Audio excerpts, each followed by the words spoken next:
Tere,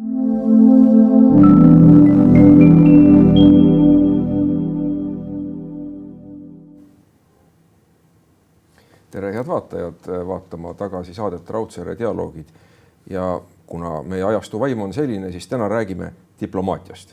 Ja seetõttu on mul hea meel tervitada meie tänast külalist Clyde Kulli, suursaadikut.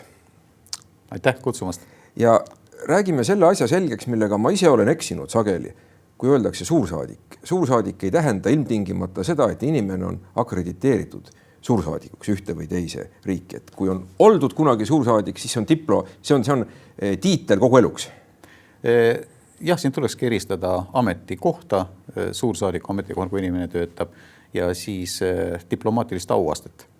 Nii et on olnud juhtumid, kus inimesed on töötanud suursaadiku kohal omamata seda auastet. Eestis on praegu 48 inimest, kellel see auaste on olemas, nii et selles mõttes, ja see on eluaegne. Jaa, aga kui vaatame nüüd neid riike, kus te olete olnud suursaadik, see on ikkagi suurepärane nimekiri. Saksamaa, Prantsusmaa, täiesti kesksed riigid Euroopa Liidus, Beneluxi maad, olete tegutsenud NATO juures, Euroopa Liidu juures. Sellest kõigest me saame rääkida, aga läheme praegusesse aega. Mis meil siin toimub? Me oleme ju kõik kuulnud väga palju sellest 28 punktisest rahuplaanist, millest vist on nüüd jäänud järele 19 punkti ja üks on vist ka juurde tulnud 20 punkti antud ajahetkel. No me teame ju seda, et diplomaatia on midagi niisugust, mis ei taha väga suurt kära ja müra. Ja see toimub alati. Ja nii nagu ühes koomiksis öeldi, et haudumine vajab vaikust ja rahu. Et minu meelest ka diplomaatiaga on niimoodi, et suured meedia pealkirjad ei toeta diplomaatide tegevust. No see on tõsi, sest tuleks siin eristada, ütleme, poliitikat ja diplomaatiat. Diplomaatia tegutseb ja järgibki poliitilist olukorda, poliitilisi suuniseid ning diplomaatide ülesanne on siis hallata rahvusvahelisi vaidlusi, erimeelsusi suhetes, huvides, läbirääkimiste kaudu ja need toimivadki siis nii-öelda telgi taga, see ei ole alati avalik, on olemas ka muidugi ka avalik diplomaatia, aga see on juba nagu sõnumite toomine esile. Nii et selles mõttes jah,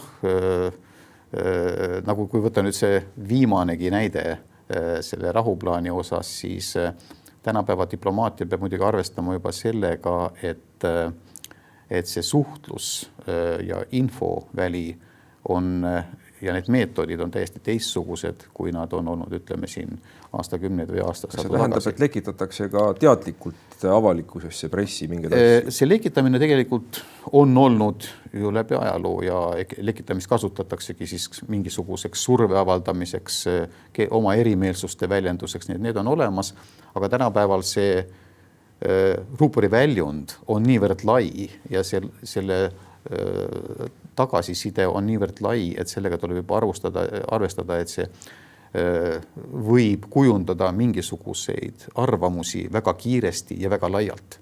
See tähendab, et hakatakse näiteks sotsiaalmeedias arutlema mingi teema üle ja see võib tulla läbirääkimiste laua taha teisipidi tagasi, saan ma õigesti? Absoluutselt, sellepärast, et ka läbirääkimiste laua tagant on alati olemas ka mingi taust ja foon ja see mõjutab ka läbirääkijate seisukohti. Üks, ütleme, selline diplomaatia nagu alustalasid on, et diplomaat peab olema usaldusväärne. Ja seetõttu seal laua taga sa ei pea kogu tõtt rääkima, aga sa ei tohi ka valetada. Ja kui nüüd selles usaldusväärses keskkonnas on midagi toimunud, mis on nagu väljapoole jõudnud, siis võib see usaldus nagu hakkab väga kiiresti murenema. Jah, ma saan sellest väga hästi aru, et oma eelmises töös, kui ma olin Eesti Ajalehtede Liidus, oli mul vaja seal läbi rääkida posti kojukande teemat inimestega, kellest see sõltub eelarve läbirääkimistes. Ja see oli ka natuke diplomaadi töö ja siis korraga ilmusid nende inimeste kohta, ma ei lähe siin teadlikult nimedesse, aga mõned artiklid avalikkuses ja oligi mokas. Jah, see on tõsi, sest ütleme väga laias plaanis ju me igapäevaselt kõik tegeleme läbirääkimiste ja diplomaatiaga selles mõttes, et see on alates siis oma perekonnast ja kodust tulles siis ka sellesse keskkonda, kus me töötame ja toimetame, et see kõik on sellises keskkonna loomises läbi siis selle suhtluse ja läbirääkimiste. Kes tunneb huvi diplomaatia vastu, võib üles otsida ja lugeda Henry Kissingeri suurepärast raamatut Diplomaatia. Ja Henry Kissinger oli pikaaegne riigisekretär põhimõtteliselt välisministri rollis Ameerika administratsioonis ja ta suri mõnda aega tagasi kõrges vanuses, 100-aastasena. Aga on üks film, mille nimi on ka Diplomaatia ja see film räägib, kuidas päästeti Pariis 24. augusti öösel 1944, kui siis toonase Pariisi komandandi Dietrich von Scholtitsi juurde läks jutule Rootsi diplomaat Raul Nordling. Ja iseenesest see film tundub väga igav, kuna seal ei ole mingit actionit, peaaegu kogu tegevus toimub ühes toas. Seal samas Scholtitsi kabinetis, kus siis Rootsi diplomaat üritab teda veenda, et Hitleri käsu täitmine kogu Pariis õhku lasta ei ole hea mõte. Ja teda saadab edu, et seda lõpuks Pariisi ei hävitata. Aga jällegi suurepärane film, kuna see on väga pingeline ja minu jaoks ta näitas, on möödunud ka muidugi üksjagu aega sellest ajast, aga ta näitab, mis toimub nendes kabinettides, kuhu me tavaliselt sisse ei näe. Kas see on realistlik? See on ja selle filmi, selle loo tegelikult üks ka õppetund on ka see, et diplomaatias on äärmiselt oluline inimfaktor. Ja see oli just näiteks sellel Rootsi diplomaadil oli olnud eelnevalt juba kontakt, usaldusväärne suhtlus, teda võeti kui usaldusväärset partnerit ja kui ta toob sõnumi, siis oli teada, et seda sõnumit ei bluffita ja üks, millest võime ka natuke hiljem rääkida veel siin tänapäeva olukorras, selliseid vahendeid diplomaatias ongi selliste positiivsete impulsite võimendamine, aga samuti ka võimendada neid negatiivseid tagajärgi. Ja ta suutis tuua need mõlemad tol hetkel sinna kohale. No üks osa paketist oli võib-olla see, et Scholtitsile ja tema perekonnale pakuti immuunsust. See oli see positiivse. See oli see positiivne pool, jah. Ja loomulikult olid need läbirääkimised seal keerulised ja rasked, aga midagi väga halba ehk Pariisi õhkulaskmine hoiti ära. Ja nüüd, kui ma toon paralleeli, miks ei ole suutnud diplomaati ära hoida Ukraina sõda? Me ju mäletame, ka seal olid kõvad läbirääkimised, kus Scholz kohtus Putiniga, Macron kohtus Putiniga, need on need kuulsad pildid selle hästi pika laua tagant. Kas nad ei olnud siis piisavalt usaldusväärsed? Sellel sõjal on pikk eelajalugu loomulikult ja siin on väga raske öelda, kuhu siin tagasi minna nende põhjuste juurde, minna tagasi siin 2-3 kuud või hoopis 30 aastat või veel kaugemale. Ja ma ei taha siin tuua praegu kohe täpselt sellist konkreetset paralleeli, aga näiteks India-Pakistani vaheline konflikt, mis on hõõgunud praegu juba 80 aastat, mille juured on tegelikult selle kahe riigi loomises ja eraldumises, kus jäid need sööd sinna tuha alla hõõguma. Ja kui nüüd tulla selle Ukraina praeguse olukorra juurde ja võtta arvesse, et diplomaatia üks eesmärke on nii läbi rääkida, et ära hoida sõda, siis selles mõttes on diplomaatia läbi kukkunud ja vähemalt ta ei ole õnnestunud. Nüüd teine pool on siis see, et mis on olnud need põhjused ja siin on olnud ilmselt väga palju väärlugemist kummagi poole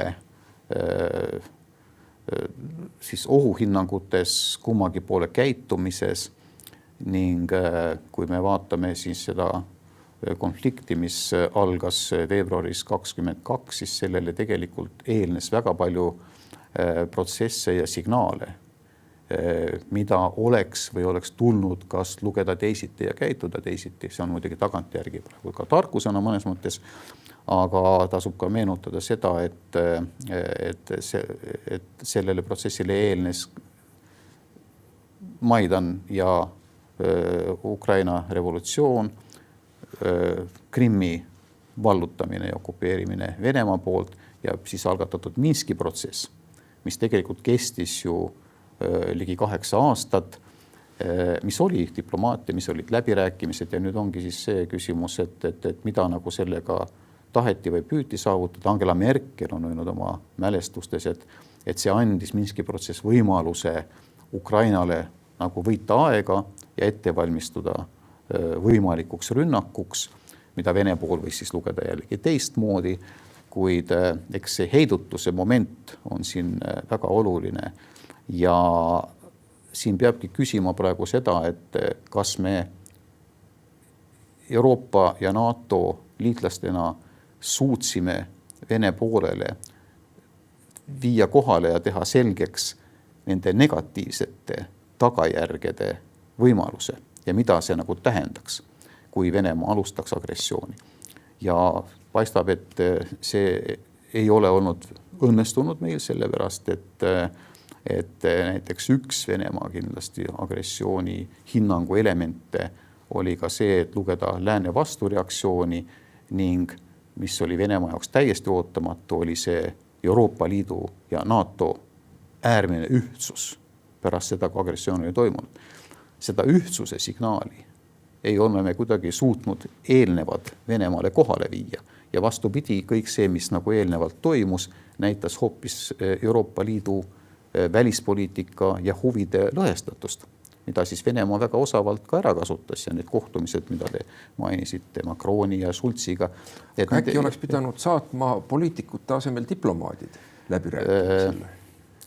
No, eks diplomaadid tegid ka kindlasti oma tööd seal, aga poliitikud jällegi võimendavad väga paljusid asju ja väga palju on ka poliitikas sisepoliitikat. Ja kui me näiteks vaatame seda sama Macronigi tegevuste käitumist alates aastast 2019, ei maksa nagu kaugemale minna, kui ta alustas, kohtus Putiniga kõigepealt Besancoonis, mis on siis tema suveresidents ja algatas struktuurse dialoogi, kus olid siis... Mis see tähendab struktuurne dialoog? Tähendab seda, et seal läbirääkimised koostööks või siis võimalikeks nendeks eriarvamuste lahendamiseks toimusid erinevates korvides, nagu Helsingi protsessi põhimõttel. Seal oli siis julgeoleku, sõjalise koostöö ja majanduskoostöö nagu sellised valdkonnad ja sellele Macron vähemalt ja mõned Euroopa Liidu poliitikud panid, ütleme, palju lootusi. Ma saan aru, et see niisugune kastidesse või korvidesse panemine lihtsustab natuke keerulisi läbirääkimisi, et jagame kompleksse teema osadeks ja räägime läbi täna selle teema, kolmanda teema, umbes peaaegu nagu koalitsiooni läbirääkimist. Ja see mõnes mõttes on ka nende huvide, ütleme, siis pakendamine, lauale toomine, et sa ühes kohas annad järele, teises kohas sa võidad. Nii et see on selline, ütleme, suure pildi loomine seal. Aga nende samade läbirääkimistega, mille Macron algatas Venemaaga, siis seal esiteks olid hinnangud erinevad, näiteks Balti riigid ja Kesk-Ida-Euroopa riigid suhtusid sellesse ettevaatlikud isegi skepsisega.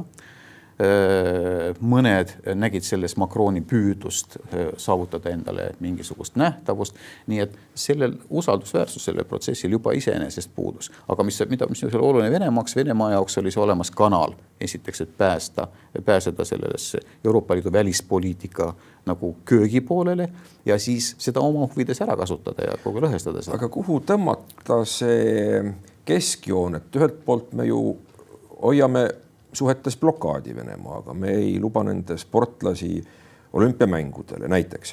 Teisalt aga ka külma sõja kõige hullematel aegadel olid olemas diplomaatilised kanalid, toome näiteks nõnda nimetatud kuuma liini. Et kui midagi juhtub, kohe on võimalik kiiresti ühendust võtta ühest pealinnast teise otsustajatega, et vältida tuumasõja puhkemist. No siin ongi nüüd selle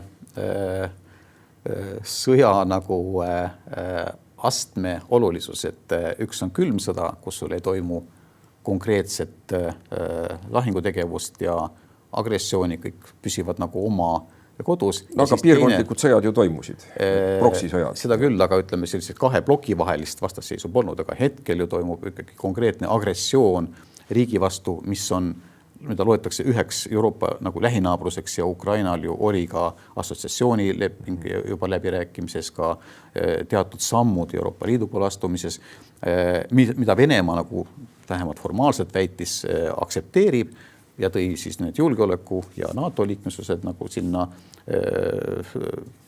lauale, kuid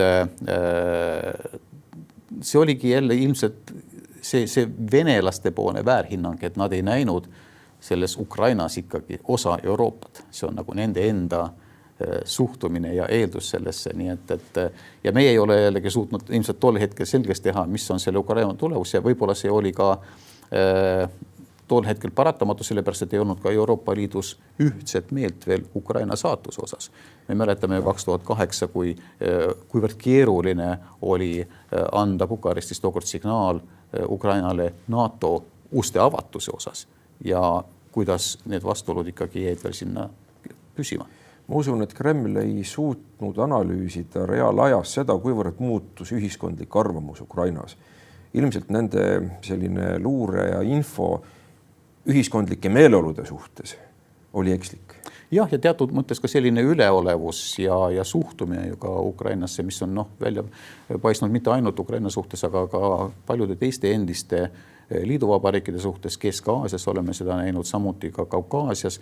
Nii et ilmselt siis nad lähtusid väga paljuski sellest oma ajaloolisest nagu mõtteviisist, ajaloolisest rollist, Venemaa rollist sealt. Ja see oligi selle Ukraina, täitsa nõus, et selle Ukraina enda ühiskonna arengute alahindamine ja väärmõistmine. Aga nüüd need diplomaatilised suhtluskanalid tuleb ju lahti hoida, millise näite ma tõin ka selle külma sõja näite varal ka kuumas sõjas, et isegi Ukraina ja Venemaa suhtlevad omavahel diplomaatiliselt, mille üheks näiteks on sõjavangide vahetus, mis toimub regulaarselt. Ja, tõsi, need kanalid kindlasti toimivad, nad on kõvasti kitsamaks jäänud, nad ei toimi enam sellises koostööformaadis, aga USA ju räägib Venemaaga läbi alates kõige kõrgemast tasandist, nagu me praegu näeme, selle sama rahuplaani näitel nägime, et see diplomaatiline, seda võib ka võtta mõnes mõttes jutumärkides, sest seal väga palju diplomaate sellega ei tegutsenud selle rahuplaaniga. Kas Vitkov on diplomaat? Ta on ärimees ju rohkem. Kui me võtame nüüd niimoodi, kui me võtame Eesti Välisministeeriumi, palju meil on diplomaadi koolitus saanud inimesed, väga paljud ju tulevad ka erinevatest valdkondadest. No ja aga nad ei lasta kohe sinna põllule, enne kui tal on mingisugune kogemus kujunenud. No meil sattusid ka esimestel aastatel ju inimesed. Too oli erand. See oli siis, kui Lennart Meri saatis kõik minema vanad mehed sealt niisugused ja ütleme nõukogude ja tegelased ja võttis täiesti uued noored tegijad. See Trump praegu tegelikult ju harrastabki, ta on ju välisteenistuse täiesti ära nullinud praegu ja USA välisdiplomaatiad teevad väga palju praegu tema lähedal olevad inimesed, kes muidugi varasemalt pole diplomaatiaga tegutsenud, nii et isegi mõtleme välisminister Rubio, aga tema ei ole ju ka sündinud diplomaat. Nii et ses mõttes see on nagu praegu selline laia tõlgendav küsimus, et palju siin karjääridiplomaadid ja palju siis tegutsevad inimesed, kes on sellesse diplomaatiasse sattunud, aga alati on ju küsimus, põhiline küsimus on ikkagi selles tahtes. Kas see on hea tahe, on see halb tahe, mis on selle nagu taga? No ma usun, et vähemalt Ameerika osas, ma loodan, on see tahe hea. Tahetakse sõda lõpetada, aga nüüd on küsimus selles, et kui palju on seal sellist geopoliitilist arusaama, Venemaa ajaloo teadmist, tundmist, just see pool, mida karjääridiplomaatia võiks anda, järjepidevus suhetes Venemaa. Ja väga õige ja karjääridiplomaatias ongi kõige olulisem on ettevalmistus ja kogu selle tausta selgeks tegemine, ajaloo tundmine, sisepoliitika tundmine, inimeste soovide ja nende poliitiliste arengute tundmine, mida muidugi praeguses olukorras, ütleme, selle USA diplomaatia või ütleme sellise avalikuma ja poliitilisema poole diplomaatia osas oleks väga raske rääkida, et seepärast siin paistab olevat ikkagi praegu tegu olnud, kui me võtame president Trumpi enda need sammud ja kohtumised, siis tegu ikkagi väga selliste kitsaste Ameerika huvide praegu tagamisega ja siin vaadatakse üle kõikidest ajaloolistest elementidest. No ja siin me peame tundma Ameerika ajalugu natuke, et on sellised, kes tahavad kaks poliitilist voolu. Üks, kes ütleb, et me peaksime sulguma siseriiklikult rohkem ja tegelema Ameerika probleemidega, äärmisel juhul vaatama ka Ladina-Ameerika suunas.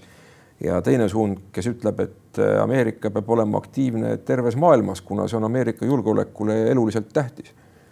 Jah, see on tõsi ja selliseid sissevaatavaid momente on seal ajaloos olnud päris mitmeid Ameerikas. Ütleme, et Ladina-Ameerikas on praegu praegune administratsioon väga aktiivseks muutunud. Ja see on võib-olla seotud ka siis kogu selle lähipiiru. Mis on tegelikult mind murelikuks teinud, äkki nad on mõjusfääre jaganud kuidagi? Kui nii võtta, siis suurtel riikidel ju on alati olnud mingisugune huvi kogu selle oma ümbruse osas ja see algab siis ütleme julgeoleku tagamisest, mis on kindlasti ka väikestel riikidel nagu meile omane, aga need võimalused on väiksemad. Ja kui sul on ka ütleme konkreetsed ärihuvid, ütleme seal praegu, kui võtame Kolumbia või Venezuela eriti, siis seal on ju tegelikult küsimus ka väga palju energias ja naftas ja ütleme Ameerika suure korporatsioonidele nende võimaluste avardamine just energeetika valdkonnas. See tegelikult tuleb ka natukene kaugemale võib-olla, kui me vaatame praegu administratsiooni tegevust ka Kaukaasias, Kesk-Aasias, Indias. Hiina võib natuke välja, et siis sinna praegu mõju paistab, et ei ulatu nii hästi, aga need on need piirkonnad, kus tegelikult toimub ka võitlus energiaturu pärast ja Venemaa väljapressimine sellest regioonist. Jah, mõni aeg tagasi oli ERR-is suurepärane dokfilm pealkirjaga Helsingi efekt. Me natukene siin saate alguses juba mainisime sellist asja nagu OSCE konverents, julgeoleku ja koostöö formaat, mis tipnes 75. aastal aktide allakirjutamisega Helsingis, kus oli kohal Brežnev ühelt poolt, teiselt poolt Ford Ameerika Ühendriikidest. Kõik olulisemad riigijuhid olid seal kohal ja andsid oma allkirjad sellele dokumendile, mille üks põhimine punkt oli, et piirid jäävad puutumatuks. Relvajõul me enam Euroopas, maailmas piire muutma ei hakka, kuid teisalt siis Nõukogude pool lubas, et tagatakse inimõigused, mis viis pikas perspektiivis selle Nõukogude Liidu impeeriumi õõnestamiseni ja võib öelda isegi lagunemiseni. Aga mis mulle sealt filmist meelde jäi väga olulisena, kus lõpus ütles see filmi tegija dokumentalist, et see oli väga igav, aga oleks vaja rohkem sellist igavat diplomaatiat. Sest alternatiiv, paneme 3 punkti, on siis kuumsõda. Ma lõpetan ise selle lause. Ja. Just jah, et diplomaatias ongi väga palju selliseid olukordi, kus tegelikult need tulemused ja tagajärjed nähtuvad võib-olla alles mitte isegi kuude, vaid aastate pärast. Ja see tegelikult eeldab väga palju ka sellist poliitilist visiooni ja ettenägelikust. Tolles olukorras, kui me tuleme praegu 75. aastasse, siis see protsess ju algas tegelikult juba kõvasti varem ja väga aktiivselt 72. aastast, 3 aastat kestsid need pikad läbirääkimised ning see oli olukord, kus olid toimumas arengud nii lääneriikides kui ka idablokis ning need huvid hakkasid kusagil nagu kokku saama, sest idablokis Venemaa ja ütleme see Nõukogude Liit oma, kuidas seda oma ei nimetaks, nägi, et ühiskondlikud arengud on viimas olukordadeni, kus nad ei suuda võib-olla kontrollida enam, eriti mis puudutas Poolat, mis puudutas tollast Tšehhoslovakkiat, et on olukordi, kus tuleks nagu Slovakkia sündmused olid 68, mis olid tegelikult väga lähedal sellele, kus see protsess algas 72 ja isegi 70. alguses juba. Ehk siis tol hetkel oli Venemaa jaoks, Nõukogude Liidu jaoks eksistentsiaalne säilitada see status quo ja see territoorium. Brežnev ju rõhutab kogu aeg, et mul on tarvis seda lepingut, mul on tarvis neid piire. Ja muidugi lääs kasutas ära seda olukorda, et ei saa ju anda lihtsalt Nõukogude Liidule need piirid, aga sellest tuleb ka midagi vastu saada ja tol hetkel muidugi oli väga oluline moment, et päästa need piirid valla läbi inimfaktori, läbi inimeste suhtlemise, ehk siis see, et need inimesed, kes seal elavad, tooksid siis seda teadmist teisest elust, mis oli meil Soomes näiteks on ju. Jah, Soome televisiooni kaudu. Soome televisiooni kaudu oli tuttav, et see tuleks nagu kohale ja siis ütleme nii, et õõnestaks seda süsteemis seest poolt. Ma olen sellega väga nõus, kuna Euroopa üks suurimaid edulugusid on olnud ju Prantsusmaa ja Saksamaa lepitamine, kes ajalooliselt pidasid mitmeid ja mitmeid sõdu ja Alsace-Lorraine'i piirkond liikus käest kätte ja nii edasi. Ja kui ma olen ise mõelnud niimoodi, et see üliõpilaste vahetus on olnud väga tähtis, et kui ikkagi ollakse olnud teises riigis elatud perekonnas, kus sind hästi vastu võetakse ja siis sa ei lähe ju sinna tapma neid inimesi. Sa näed, et seal on normaalsed inimesed, elavad oma rahulikku igapäevast elu. Nii et selline asi oli võimalik. ja nüüd, kui ma mõtlen tulevikku, projitseerin, see on niisugune nagu rahvadiplomaatia mõnes mõttes, et inimesed, ka Eestis oli see Eesti-Soome suhetes nõukogude ajal ja see oli väga-väga tähtis meie kontaktid läbi selle pisikese lukuaugu, kust me nägime Soome kaudu läände, see oli meile nii tähtis. Ja nüüd, kui ma mõtlen sellele, iga sõda saab ükskord otsa ja otsa saab ka Ukraina sõda, Venemaa-Ukraina sõda. Kuidas me taastame Venemaaga kontakte? Milline peaks olema nüüd lääne tervikuna, lääne diplomaatia Venemaa suunal ja võib-olla seal hulgas ka see rahvadiplomaatia?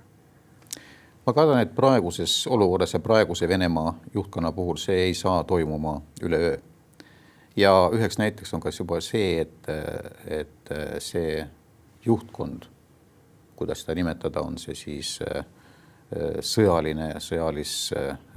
poliitiline juhtkond, et ta ei arvesta rahvameelsusega, ta ei arvesta ka rahva arvamusega ja sellest lihtsalt sõidetakse praegu üle väga karmide meetodidega, küll on nii porgand ja präänik, tõstetakse võib-olla see natuke pensioni, tagatakse sulle seal mingisugune äraolu, aga see rahva arvamus väga ei loe.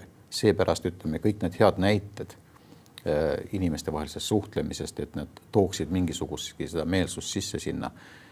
Ma kardan, et need vähemalt selle põlvkonna jooksul ei toimi.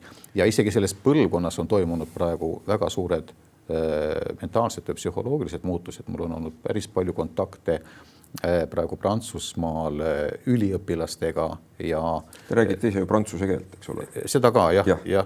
Ja ma osalen väga palju ka sellistes mõttekodade ja vestlusringides, kuhu seal kutsutakse just on nagu nende postgraduate ehk siis nende magistri- ja doktoriõppe üliõpilased, kes on huvitatud rahvusvahelisest elust ja tööst ja diplomaatiast. Ja nad praegu ütlevad, et see usalduse kaotamine, see pettumus, mis on tekkinud mõlemal pool, on üpris sügavale juba juurdunud. Venemaa noored on tegelikult, ei ole niivõrd palju pettunud isegi Putinis, kuivõrd lääne suhtumises, et neid on kuskilt nagu reedetud, neile luuakse praegu mingisuguseid kitsendusi ja nii edasi. Ja sama on ka praegu toimumas selles meelsuses Prantsusmaa noorte seas. Nii et see võtab tegelikult terve põlvkonna praegu aega, et neid sildu ehitada uuesti ja taastada. Ja ma loodan, et selleks ajaks vähemalt on see praegune juhtkond sealt kadunud Venemaalt, nii et mis seal muidugi tulemas on, seda on väga raske ennustada, aga see saab olema väga pikaajaline protsess ja sanktsioonid, mis on ka praegu rakendatud, nende tagasikeeramine ei toimu üle. Ütleme, Lõuna-Aafrika puhul oli see võimalik, kui toimus täielik pööre riigis, aga sellist pööret ette näha Venemaal praegu on väga raske näha. No ja Cengiz Abdullatsel on suurepärane film, kuigi natuke igavavõitu, aga idee mõttes suurepärane, patukahetsus. Ja eeldab ju olukorra muutust teatavat patukahetsust, mis oli Saksamaal peale teist maailmasõda, aga samal ajal ka suuremeelsust teiselt poolt, kui me võrdleme Saksamaa saatust peale esimest maailmasõda ja peale teist maailmasõda, siis ilmselgelt teise maailmasõja seemned olid juba selles nagu suhtluses olemas, mis oli peale esimest maailmasõda. Aga me ei näe mingisugust niisugust patukahetsuse võimalustki praegu Venemaal, kuigi need samad Helsingi 75. aasta lõppaktid ju kehtivad, mis ütlevad, ja see oli toona Nõukogude Liidu enda initsiatiivil, Brežnevi initsiatiivil, et me piire vägivaldselt ei muuda. Ja see, mis praegu toimub, on puhas piiride vägivaldne muutmine Vene Föderatsiooni poolt. No, absoluutselt ja see toimub väga jõhkral viisil praegu. Kui nüüd vaadata nagu ettepoole, et kui see nüüd sõda läbi saab, et mis saavad olema need karistused, need hüvitised, mida Venemaa peaks nagu hakkama taastama ja heaks tegema pärast seda agressiooni. Seda on väga raske hetkel nagu hinnata selle pärast, et need olukorrad, ütleme Saksamaa pärast esimest ja teist maailmasõda oli kaotaja rollis. Venemaa hetkel, kui sa võtad praegu selle olukorra lahinguväljal, ei ole selles olukorras. Kui see rahu tuleb praegu selles olukorras nagu praegu, siis siin nagu sellist patu kahetsemist väga pikaks ajaks ette näha on väga raske näha. Kui ikkagi õnnestub praegu Venemaad niivõrd palju survestada, et see hakkab mõjutama ka majandusolukorda, hakkab mõjutama ka tegevust lahinguväljal, saab see areng olema teistsugune. Ja nüüd on küsimus selles, et kellel seda kannatlikkust, kannatust, vastupidavust nagu rohkem jätkub, on see siis sellel Vene ühiskonnal, Ukraina ühiskonnal, läänes. Ja need arengud on väga rasked, mis siin praegu toimuvad, sellepärast, et kindlasti Ukraina olukord on kõige keerulisem siin praegu. Me ei oska ette näha väga pikalt seda kaitse- ja võitlustahet. Ma usun, et see on rahvale nii hinge jäänud, et nemad on valmis võitlema viimase veretilgani, aga siis tekib küsimus sellest ressursist. Et kuidas seda inimressurss ja siis see sõjaline võimekus ning kogu aeg siis see tagala, kes peab sulle nagu andma seda võimekus sinna juurde. Kui kaua see kestab ja kui palju on siis praegu meil läänes seda tahet ja võimekust seda tagada seal. Ning praegu ilmselt käibki siis ka Venemaa poolt selline kummivenitamise moment, et ainult vastu peavad. Nii et sees mõttes praegu nagu ennustada seda võimalikku sõjalõpu edasist stsenaariumi on väga raske. Ma tean, mida meie soovime ja milliseid siis nagu sanktsioone, karistusi ja hüvitisi. Millegipärast ma julgen panustada variandi peale, et teatud teemad vaherahu järel külmutatakse. Kas me isegi päris rahulepinguni jõuame, on omaette küsimus. Nii nagu oli Saksamaa jagamine peale teist maailmasõda, ega siis ei aktsepteeritud ju seda kuni lõpuni Baltimaade okupeerimist, inkorporeerimist Nõukogude Liitu ei tunnustanud Ameerika Ühendriigid ega Suurbritannia, kuigi reaalselt ju jõudu ei olnud, et olukorda muuta, aga ühel hetkel lihtsalt ajalugu tegi pöörde. Just, ja see on tegelikult ka need õppetunnid, mis on nii välispoliitikas kui ka nagu diplomaatiast ja ajaloost tulevad sulle kogu aeg ette, et kui sa alustad seda protsessi ja läbirääkimisi, kus me tegelikult nagu oleme, sellepärast, et siin on juba mitu katset siin tehtud, et üks selliseid põhitõdesid on, et ei tasu neid lõpp või väga suuri eesmärke kohe ette seada. Et see on tegelikult üpris selline sammuline protsess ja hoopis olulisem on luua mingisuguseid usaldusmeetmeid. Usaldusmeetmeid, see ei tähenda seda, et sa hakkad nagu armastama või usaldama kohe seda teist poolt. Me võtame jälle selle sama Pakistani ja India vahelise olukorra, kus aeg-ajalt läheb see jällegi sõjaliseks, aga siis luuakse mingisugused usaldusmeetmed, millest mõlemad pooled nagu peavad kinni ja saavad aru, et see on nende huvides. Et selles mõttes need meetmed, et kui nagu me jõuame sellesse staadiumisse, et siis me saame nagu hakata edasi rääkima, mis siis hakkab toimuma pärast seda kontrolljoont, mis hakkab toimuma nende riikide arengutes, millised saavad olema Venemaa hüvitised ja nii edasi. Midagi sarnast me nägime Gaza rahulepingu puhul, kus ka olid kiired sammud ja siis pikemaajalisem strateegia, kuhu me tegelikult veel ju jõudnud ei ole.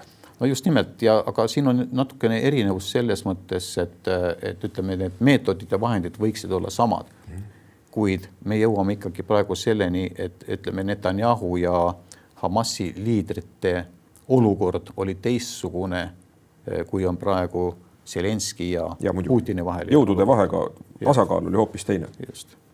Aga igal juhul on hea meel tõdeda, et meie oleme siinpool, kui nii võib öelda, uut raudset eesriiet. Ma ei ole kindel, et me pääseme uuest külmast sõjast peale.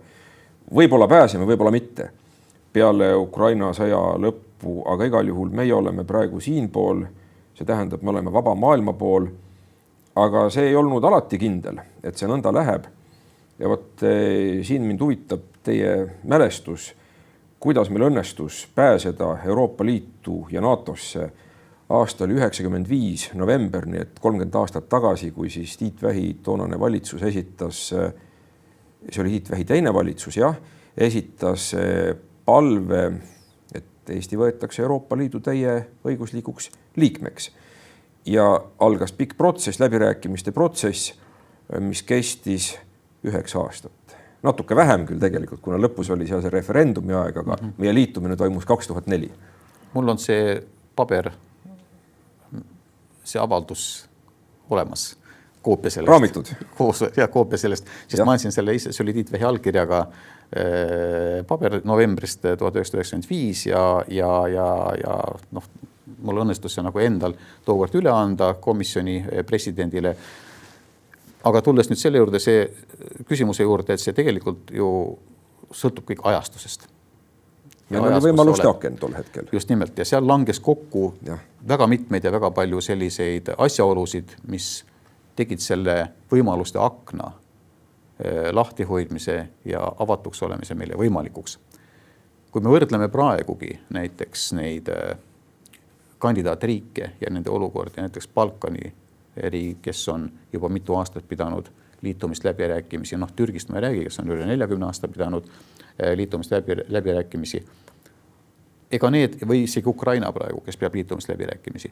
Ega need riigid, nad ikka peavad neid, jah? Nad peavad seda ja noh, need peatükid ei ole muidugi avatud kõik ja ei ole avatud veel nii palju, kui nagu soovitakse, aga nad on alustatud. Ja need riigid ei ole üldsegi halvemad, kui meie olime tol ajal. Ja see tahe on seal kõikidel olemas. Nüüd on küsimus sellest vastuvõtmise suutlikkusest. Ja see on olnud üks selliseid põhifaktoreid ka Euroopa Liidus endas, et kas meie olles nüüd Euroopa Liidus oleme suutlikud vastu võtma neid riike. Siin on niivõrd palju majanduslikke küsimusi, institutsionaalseid küsimusi, poliitiliste otsuse tegemise küsimusi, ehk siis kui see klubi, mis on praegu 27, kasvab siin, ütleme 34-35 peale, kuidas teda nagu hallata, millised on selle mõjud. Kui meie liitusime, oli Euroopa Liidus 15 liikmesriiki, mida juba asutaja liikmesriigid 6 pidasid natukene paljuks, aga ikkagi nähti, et kui see kasvab 24-25-ni, et ta on hallatav. Ja selle mõju oli hindamiste mõju ja see mõju hinnangud analüüs näitas, et see on tehtav ja see on toimiv. Praegusel hetkel muutub ta järjest jällegi raskemaks ja just me tulemegi jällegi siis selle momendi juurde, et see olukord oli meie jaoks niivõrd soodne ja jumal tänatud, et see sai selliselt ka ära kasutatud. No jaa, aga seal oli ikkagi tohutult tööd vaja teha ja Euroopa Liiduga liitumine oli lihtsam kui NATOga liitumine kahtlemata, kuna see oli selline Venemaa jaoks vähem häiriv ühendus, pigem selline majandusühendus ja inimõigustega seonduv ja nii edasi. Toona olid ju need Kopenhaageni kriteeriumid, mida uued liikmesriigid pidid täitma, mille kohta öeldi ka, et kuulge, see on ju natuke silmakirjalik, et kes vanadelt liikmesriikidelt nende täitmist nõuab, aga need on klubi reeglid. Oled sa juba klubis sees, oled sa klubis sees. Täpselt nii oligi, et klubi liikmetele juba need kehtivad teistmoodi. NATO liitumine samas jällegi toimus tundvalt kiiremini kui Euroopa Liidu liitumise protsess, mis oli meil kestis ligi 7 aastat enne, kui me lõpetasime läbirääkimised 2002 ja saavutasime siis selle liitumise 2004. NATO oma toimus tundvalt kiiremini, aga jällegi oli võimaluste aken. Venemaal oli toimunud režiimi vahetus, oli lahkunud Jeltsin, Venemaa ise oli väga suures kaoses ning Putin selles olukorras lihtsalt ka orienteerus teistmoodi ning talle oli lääne abi eksistentsiaalselt vajalik. Venemaa ei oleks ilma sellelt tookord ellu jäänud, sellepärast, et Venemaal oli tohutud võlad, oli Rooma klubi, kus oli rahvusvaheliste finantsinstitutsioonide skeem ja süsteem, kuidas Venemaad aidata ja elus hoida. Ning Venemaa jaoks oli väga oluline, et seda ütleme nabanööri mitte kaotada tollel hetkel. Ja aga selles olukorras oli see võimalik. Aga see oli ka mõni niisugune tähtis kohtumine oluliste võtmetegijate vahel, millele võib tagantjärele vaadata kui väga olulisele. Ma toon võrdluse, kui Saksamaa ühinemist ette valmistati, siis Helmut Kohl ja Mihhail Gorbatšovi isiklik kontakt oli lõpuks ikkagi väga-väga tähtis. Noh, ma ütleks, et väga oluline oli tol hetkel see vahekord, mis oli kujunenud Lennart Meril paljude volinikega ning üks täiesti konkreetne visiit oli Mart Laari visiit Brüsselisse ja kohtumine kaubandusvolinikuga, kelleks oli tol hetkel Brit ja selgeks tegemine, et kes on Eesti, mis on Eesti, kuidas me seda tuleme, milliste soovide ja nii edasi. Nii et pärast seda nagu õhtusööki tegelikult paljud tupikolukorrad, milles me olime tol hetkel läbirääkimistel, kadusid. Loomulikult, see oli ka laiem natuke protsess, aga vähemalt Eesti enda oludes oli see äärmiselt oluline. Aga mis olid need tupikolukorrad tollel hetkel? No tegelikult nagu ütleme, see suur pilt oli tol hetkel soosiv, et me liitume ja siis hakkas toimuma see, ütleme niimoodi siuke mehaanika. Iga liikmesriigi huvid tulid lauale läbirääkimistel. Noh, me näitena siin, et me ju rääkisime näiteks läbi tekstiili ja põllumajandustoodete avanemist siis Euroopa turule ja üks näide oli see, et kui tekstiil võtta, siis meid ju sunniti olukorda, kus me pidime nagu liituma täiesti mitte meile vastuvõttavate tekstiililepingutega ja rootslased aitasid meil tol hetkel, kellel oli olemas statistika, palju tuleb Eestist aluspesu ja sokke Euroopa Liidu turule, et kuivõrd ohtlikud me siin oleme või mitte. Kartuli puhul ma mäletan, me rääkisime läbi mingisugusest 20 000 tonnist kvootide osas, kus siis see näitena toodud, et see on Viru hotelli aastane, ütleme, kartuli käive, et millest me nagu räägime siin, et selliseid olukordi, aga need huvid olid niivõrd olulised, mis seal tol hetkel nagu liikmesriigid nägid, et nad peavad kaitsma enda turgu siin. Ja tuli selgitada ja veenda ja ka statistiliselt lihtsalt arusaadavaks teha. Just nimelt, ja see on ka üks selline, jällegi tulles tagasi see diplomaatia nagu suurema pildi juurde, et ühelt poolt sa pead nagu aru saama selle teise poole huvidest, millises olukorras nad on, panema nagu sellesse teise olukorda ja kingadesse ennast ning kui sa tuled nagu mingite oma soovide või eesmärkidega, siis selle selgeks tegemine, et see on ka nende huvides. Ja kuidas nagu sa selle siis suudad ära pakendada, see on äärmiselt oluline. No ja, võib arvata, et Eesti diplomaatial läheb praegu hästi, et ma lugesin just Välisministeeriumi leheküljelt niisugust uudist, et me avame uusi saatkondi.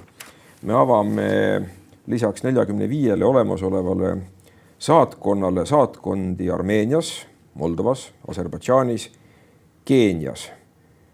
Ja see on niisugune päris märkimisväärne lisandus, et tundub, et meie diplomaatial läheb hästi.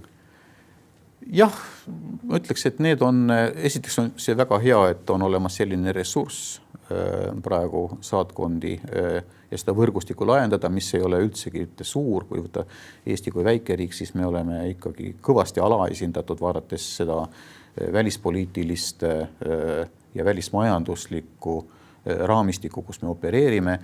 Olid ajad, kus me pidime ju kokku tõmbama ja saatkondi vähendama, nii et selles mõttes on see äärmiselt oluline, et sellistes meie lähinaabruses või siis ka ütleme kaugemal Aafrikas olevas punktis õnnestub seda praegu teha, sest olles küll Euroopa Liidus ja NATOs, me näeme ikkagi seda, et kõikidel liikmesriikidel on siin omad huvid ja neid huve saad sa ainult kaitsta siis, kui sul on olemas see teave, kui sul on olemas see väljund, et sa saad seal koha peal olles teada, mis seal nagu toimub, sa saad mõjutada sealt.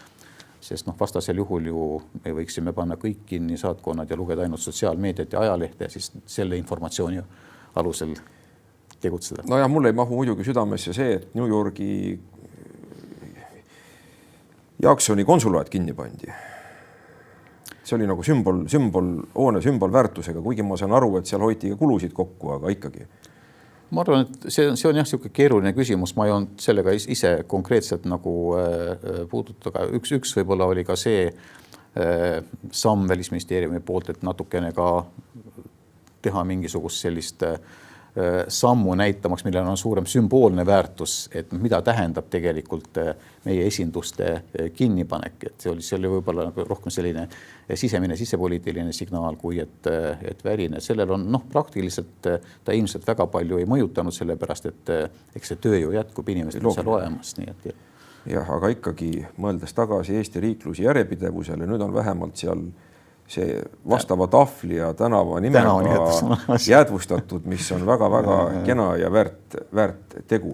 Aga lõpetuseks nüüd, mis siis on antud hetkel Eesti kõige suurem väljakutse diplomaatias? Ellu jääda ja ellu jääda sellisel viisil, et oleks tagatud heaolu inimestel Eesti riigis ja oleks ka turvaline tunne. Ja eks selle nimel tegutseb ju kogu ühiskond. Ei ole mõtet praegu minna nagu sellistesse nagu sammudesse, kuidas seda teha, aga ma arvan, et kui see selline suurem pilt on nagu silmade ees, siis on sul tunduvalt lihtsam ka seda ellu viia. Nii et me võime selles mõttes rahulikult magada, töö kogu aeg kaadri taga käib. Diplomaadid usinalt tegutsevad. No seni kuni jah, meie välisteenistus toimib, on olemas see vastav ressurss ja seal on väga tublid inimesed, nii et kindlasti see on üpris selline turvaline tunne. Aitäh, Klaid Kull, suursaadik Klaid Kull selle meeldiva vestlusest. Aitäh. Oli väga meeldiv. Ja tänase jutuajamise iva võiks siis olla see, et tuleb jääda ellu ja selle asemel, et mõnikord naabrile kallale minna rusikatega, on parem rääkida, teha seda diplomaatiat ja lahendada asjad rahumeelselt. Nii otseses kui ülekantud tähenduses. No eks muidugi see jällegi me tuleme selle heidutuse momendi juurde ka, et kui see naaber näiteks, kellest me nagu praegu räägime, ei ole nii väga sõbralik, et tal on nagu mingid omad kavatsused, et sa pead ikkagi talega selgeks tegema, et kui nüüd minnakse samm üle selle piiri, et siis sellele saavad olema väga tugevad tagajärjed. No eks siis ka heidutame. Jah, et see on sellise, et diplomaatiat saad sa teha siis, kui sul on olemas ka väga tugev selline seljatagune ja selles mõttes ka see sõjaline võimekus, et sa saad selle mingil hetkel selle sõjalise võimekuse tuua ka argumendina laua peale. Nii. Aga selline meie tänane saade oli. Olge terved, kohtume nädala pärast.